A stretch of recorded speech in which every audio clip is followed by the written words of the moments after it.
નમસ્કાર, આપ જોઈ રહ્યા છો ઝી 24 કલાક અત્યાર સુધીના તમામ ખાસ સમાચારો સાથે હું છું ઝરણા સોની અને આજે વાત કરી રહ્યા છે ઉત્તરાયણના પર્વની। સૌથી પહેલા તો આપ સૌને ખૂબ ખૂબ શુભકામનાઓ મકર સંક્રાંતિની।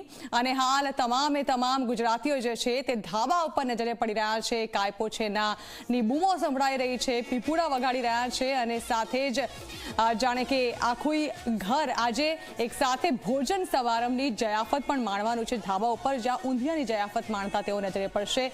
જે પ્રકારે હવામાન વિભાગની પણ આગાહી હતી કે આ 2 દિવસ સારો પવન રહેવાનો છે અને તે જ પ્રકારે અત્યારે સારો પવન હોવાને કારણે પતંગ રસિકો પતંગ ઉડાવવાની મજા માણી રહ્યા છે। તો હાલ સેલિબ્રિટીઝ પણ પતંગ રસિકો બનીને પતંગના રંગમાં રંગાઈ ચૂક્યા છે અને ધાબા ઉપર તેઓ મકર સંક્રાંતિની ઉજવણી કરી રહ્યા છે। ત્યારે કનોડિયા પરિવારે પણ મકર સંક્રાંતિની ઉજવણી કરી।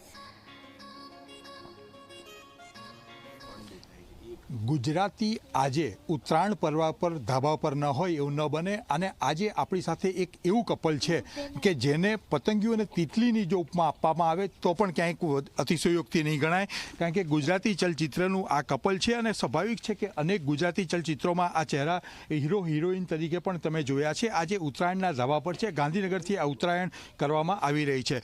હિતુભાઈ, જે પ્રકારે ઉત્તરાયણ પર્વ છે, કેટલો ઉત્સાહ તમારી પર?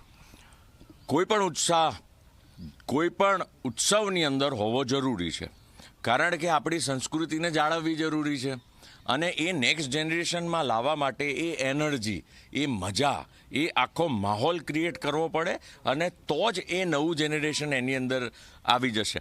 હવે શું થયું છે કે નવું જનરેશન બને ત્યાં સુધી દોસ્તો સાથે બધા તહેવારોમાં નીકળી જાય છે। હું આપના માધ્યમથી અપીલ કરીશ કે પરિવારની સાથે તમે દોસ્તોના પરિવાર પાસે બોલાવો અને એ રીતે કંઈક અલગ બધાના ઘરે જઈને મસ્ત એક માહોલ ક્રિએટ કરો, because it is very necessary કે આપણા બધા જ તહેવારો ધૂમધામથી મનાવાય। બેન મોનાબેન, કેવી પ્રકારની ઉત્તરાયણ તમારી? સામાન્ય રીતે દરેક તહેવારમાં એક ઉત્સાહ ઉમંગથી રહ્યો છે, આ વખતે ઉત્તરાયણ કેવી?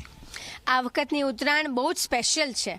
એનું કારણ એ છે કે આવી રીતે આમને બહુ જ ઓછો સમય મળતો હોય છે, પણ તહેવારના સમયે એ અમારી પાસે હોય છે મોસ્ટ ઓફ ધ ટાઈમ। ક્યારેક એવું પણ બને છે કે તહેવારમાં નથી હોતા, પણ આ બાને અમે ધાબે આવીએ છીએ અને આ વખતે શું મારી કમબેક ફિલ્મ 10 વર્ષ પછી રિલીઝ થવાની છે, એટલે એનું પ્રમોશન ધૂમધામ ચાલી રહ્યું છે અને એક જે અંદર એક એક્સાઇટમેન્ટ હોય, એ જે ઉર્જા હોય એ આ વખતે છે। એટલે મને છે ને બધી જ વસ્તુ બહુ જ સરસ લાગી રહી છે, મને બધી વસ્તુ સુંદર લાગી રહી છે કેમ કે મારી કમબેક ફિલ્મ આવવાની છે। પિક્ચરનું નામ કયું? પિક્ચરનું નામ છૂટાછેડા છે, પણ છતાં સાથે જો બધા આજ પૂછે છે કે તમારી કમબેક ફિલ્મનું નામ છૂટાછેડા, જે 17મી જાન્યુઆરીએ આવવાની છે।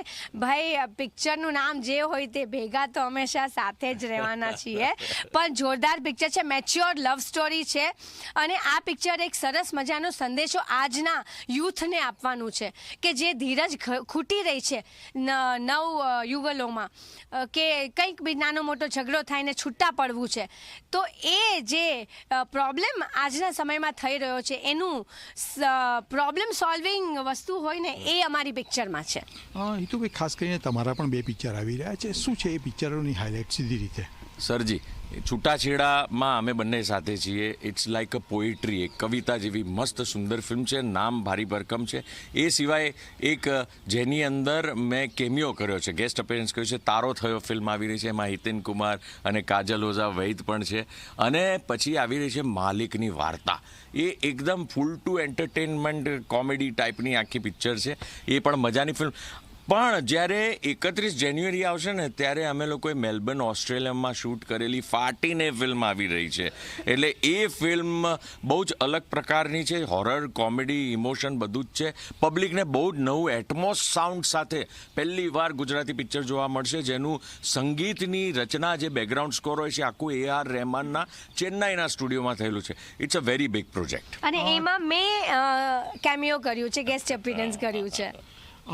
તમે પણ એક ફિલ્મમાં એમના ગેસ્ટ અપિયરન્સમાં કરી છે?